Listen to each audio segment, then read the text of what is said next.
ನಾಡಿನ ಸಮಸ್ತ ವಚನ ಚಿಂತನ ವೀಕ್ಷಕರಿಗೆ ಹಾಗೂ ಬಂಧು ಬಾಂಧವರಿಗೆ ಎಂ ಕುಟ್ರಯ್ಯ ಮಾಡುವ ಶರಣಾರ್ಥಿಗಳು. ಆತ್ಮೀಯರೇ, ಇಂದಿನ ವಚನ ಚಿಂತನ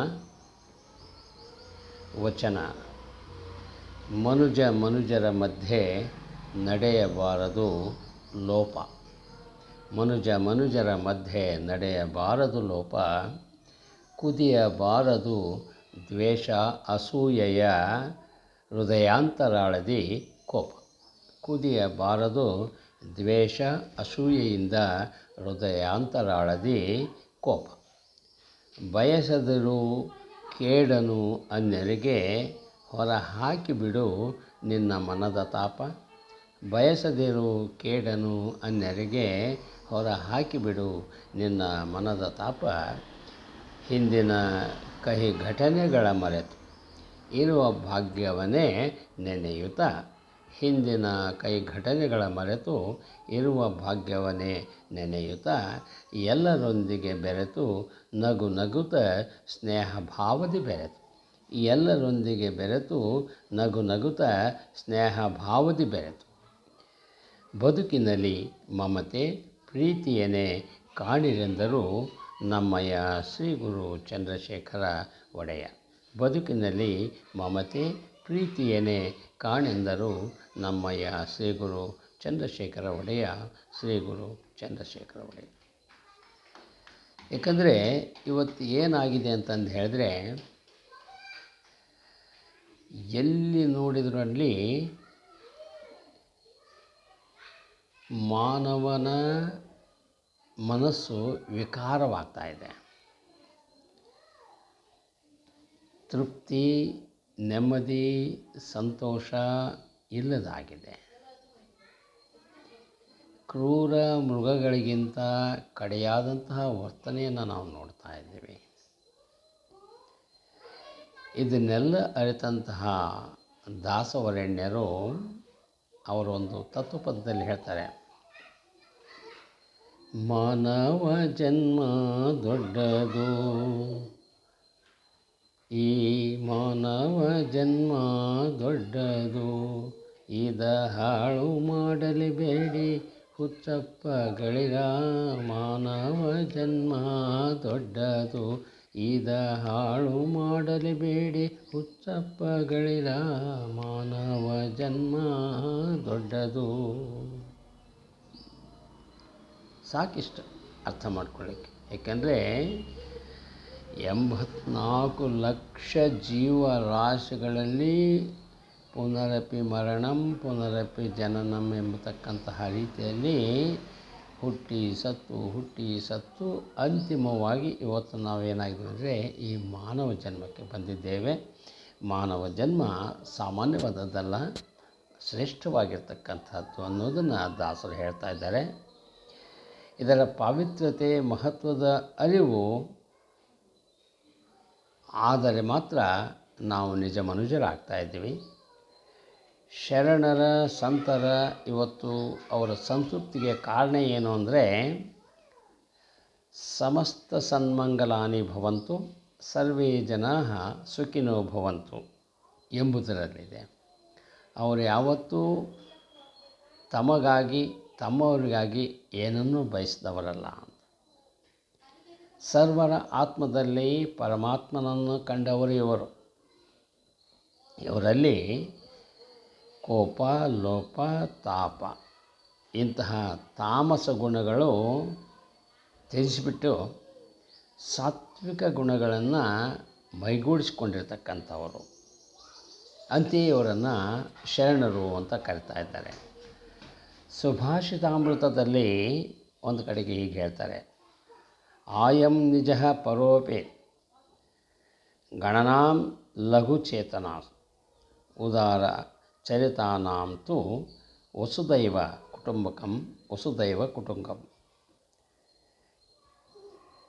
ಅಂದರೆ ಇವರು ಈ ಸಂಕುಚಿತ ಭಾವನೆಯನ್ನು ತೊರೆದು ವಿಶಾಲ ಭಾವನೆಯಿಂದ ಕೂಡಿದ ಮನೋಸ್ಥಿತಿಯಲ್ಲಿರ್ತಕ್ಕಂಥವರು. ಇಡೀ ವಿಶ್ವ, ಇಡೀ ಜಗತ್ತೇ ಇದು ನನ್ನ ಮನೆ ಎಂತಕ್ಕಂತಹ ಭಾವನೆ ಅವ್ರದ್ದಾಗಿರ್ತಕ್ಕಂಥದ್ದು. ಆದರೆ ಮಾನವರಾದಂತಹ ನಮ್ಮಲ್ಲಿ ಅಷ್ಟಮದಗಳು, ಅರಿಷಡ್ವರ್ಗಗಳು ತುಂಬಿಕೊಂಡಿವೆ. ಕಾಮ, ಕ್ರೋಧ, ಮೋಹ, ಮದ, ಮತ್ಸರ, ಸ್ವಾರ್ಥ, ಈರ್ಷೆ ಇವುಗಳನ್ನು ಮೆಟ್ಟಿ ನಿಂತಾಗಲೇ ಶರಣರಾಗಲಿಕ್ಕೆ ಸಾಧ್ಯ. ನಮ್ಮ ಬದುಕು ಹಸನಾಗಬೇಕು, ನಮ್ಮ ಬದುಕು ಸಾರ್ಥಕ ಆಗಬೇಕು, ನಾನು ಮುಕ್ತಿಯನ್ನು ಪಡಿಬೇಕು ಅಂತಕ್ಕಂಥದ್ದಾಗಿದ್ದರೆ ಭೂತಕಾಲದ ಘಟನೆಗಳನ್ನು ಮೆಲುಕು ಹಾಕಬಾರ್ದು, ಅದನ್ನು ಮರೆತು ಬಿಡಬೇಕು. ಹಾಗೆಯೇ ಭವಿಷ್ಯದ ಚಿಂತನೆಯನ್ನು ಕೂಡ ನಾವು ಮಾಡಲಿಕ್ಕೆ ಹೋಗಬಾರ್ದು. ಯಾಕಂತಂದು ಹೇಳಿದ್ರೆ ಶರಣರು ಹೇಳ್ತಾರೆ, ಅಸ್ಥಿರಂ ಜೀವಿತಂ ಲೋಕೆ ಅಸ್ಥಿರಂ ಧನಯವನಂ ಅಸ್ಥಿರಂ ಸತಿ ಸುತ ಬಂಧು ಬಾಂಧವ ಧರ್ಮ ಕೀರ್ತಿ ದ್ವಯಂ ಸ್ಥಿರಂ. ಏಕೆಂದರೆ ಸಾವು ಯಾವಾಗ ಬರ್ತೋ ಗೊತ್ತಿಲ್ಲ. ನೀರ ಮೇಲಿನ ಗುರುಳಿ ನಿಜವಲ್ಲೂ ಹರಿಗೆ, ಯಾರಿಗೆ ಯಾರಿಲ್ಲ ಎರವಿನ ಸಂಸಾರ. ಗೋಡೆಯ ಮೇಲೆ ಇಟ್ಟಂತಹ ದೀಪದಂತೆ ಗಾಳಿಗೆ ಆರಿ ಹೋಗ್ತದೆ, ಯಾವಾಗ ಹೋಗ್ತದೋ ಗೊತ್ತಿಲ್ಲ. ಹಾಗೆ ನಮ್ಮ ಜೀವ ಇರ್ತಕ್ಕಂಥದ್ದು. ಅಂದಮೇಲೆ ಭವಿಷ್ಯವನ್ನು ಚಿಂತನೆ ಮಾಡ್ತಾ ಕೊಡೋದಕ್ಕಿಂತ ಪ್ರಸ್ತುತವಾಗಿರ್ತಕ್ಕಂತಹ ಈ ಅಮೂಲ್ಯವಾಗಿರ್ತಕ್ಕಂಥ ಸಮಯವನ್ನು ಸಾರ್ಥಕ ಮಾಡಿಕೊಂಡು ಬದುಕನ್ನು ನಾವು ಕಟ್ಟಬೇಕು ಅಂತಕ್ಕಂತಹದ್ದು. ಹೀಗಾಗಿ ಆಶೆಯನ್ನು ಅಳೆದು ಈಶನ ಧ್ಯಾನ ಚಿಂತನೆಯೊಂದಿಗೆ ನಿತ್ಯವಾದಂತಹ ನಮ್ಮ ನಿಜ ಕಾಯಕದಲ್ಲಿ ನಾವು ಕಾಲ ಕಳೆಯಬೇಕು ಅಂತಕ್ಕಂಥದ್ದು. ಎಲ್ಲಿ ಮೋಹವಿರುವುದೋ ಅಲ್ಲಿ ಕೋಪ, ತಾಪ, ಲೋಪ ಇವೆಲ್ಲವೂ ಕೂಡ ಇರ್ತವೆ ಅಂತಕ್ಕಂಥದ್ದು. ಅದರ ಪರಿಣಾಮವಾಗಿ ಜೀವನವೆಲ್ಲ ಶೋಕಭರಿತವಾಗ್ತದೆ ಅಂತಕ್ಕಂಥದ್ದು. ಜೀವನ ಅಂದರೆ ಕೇವಲ ಹಣ, ಅಧಿಕಾರ, ಅಂತಸ್ತು, ದರ್ಪವಲ್ಲ. ಭೌತಿಕ ಸಂಪತ್ತು ಕ್ಷಣಿಕವಾದದ್ದು.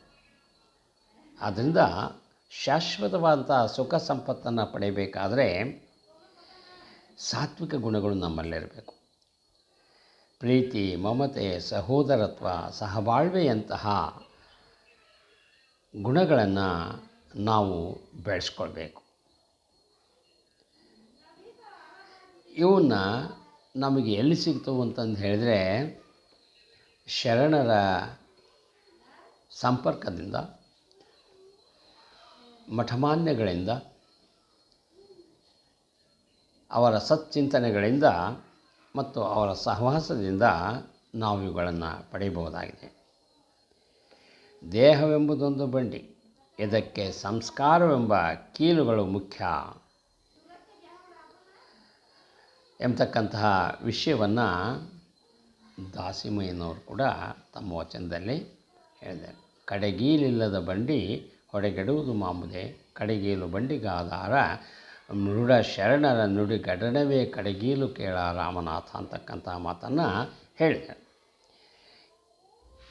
ಅವ್ರು ಹೇಳಿದ್ದು ಸತ್ಯ ಇದೆ. ಇಲ್ಲದೆ ಹೋದರೆ ನಾವು ನಮ್ಮ ಗುರಿಯನ್ನು ಮುಟ್ಟಲಿಕ್ಕೆ ಸಾಧ್ಯವಿಲ್ಲ ಎಂತಕ್ಕಂಥದ್ದನ್ನು ನಾವು ಅರ್ಥ ಮಾಡಿಕೊಳ್ಬೇಕು.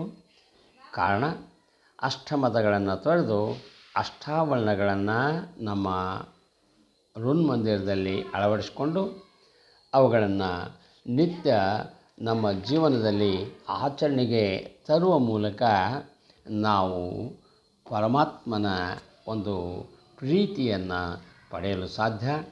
ಅನ್ಮುಖೇನ ನಾವು ಏನು ಮಾನವ ಜನ್ಮದ ಸಾರ್ಥಕತೆಗೆ ಬೇಕಾಗಿರ್ತಕ್ಕಂತಹ ಮುಕ್ತಿಯನ್ನು ಗಳಿಸ್ಬೋದು ಅಂತಕ್ಕಂತಹ ವಿಷಯವನ್ನು ಇವತ್ತು ನಮ್ಮ ಆರಾಧ್ಯ ಗುರುವಾಗಿರ್ತಕ್ಕಂಥ ಚಂದ್ರಶೇಖರ ಒಡೆಯರ ಈ ಒಂದು ಪಾದಕ್ಕೆ ಅರ್ಪಿಸಿ ನನ್ನ ಒಂದು ಇವತ್ತಿನ ವಚನ ಚಿಂತನೆಯನ್ನು ಮುಗಿಸ್ತಾ ಇದ್ದೇನೆ. ಶರಣು ಶರಣಾರ್ಥಿಗಳು.